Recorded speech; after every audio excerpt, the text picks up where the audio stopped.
Oui, bonjour, j'appelle pour la petite annonce. Sans prescription, on peut acheter des médicaments en ligne. À Montréal, un annonceur offre même la livraison à domicile. Maintenant, j'ai que un qui me reste, mais j'en reçois cette semaine. Je reçois des Viagra et des Cialis. On a même droit à des conseils. Les pilules, tu peux les couper en deux, donc tu auras moins pour 4 utilisations. Santé Canada déconseille d'acheter sur Internet des médicaments d'un particulier. C'est pas des bonbons, hein?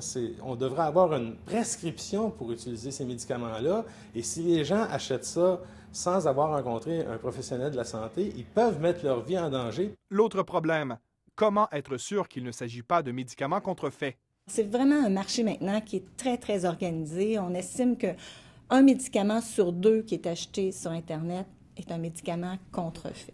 11 perquisitions ont eu lieu dans la grande région de Montréal. La Gendarmerie royale du Canada procède à des saisies de médicaments contrefaits vendus sur Internet.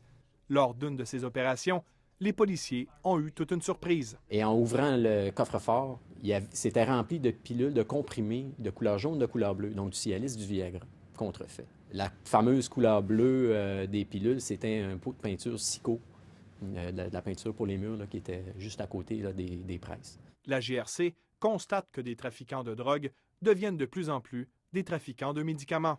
Les peines auxquelles ces gens-là s'exposent sont peut-être plus moindres que lorsqu'on regarde des stupéfiants, par exemple. L'industrie pharmaceutique perdrait des milliards de dollars par année à cause des médicaments contrefaits.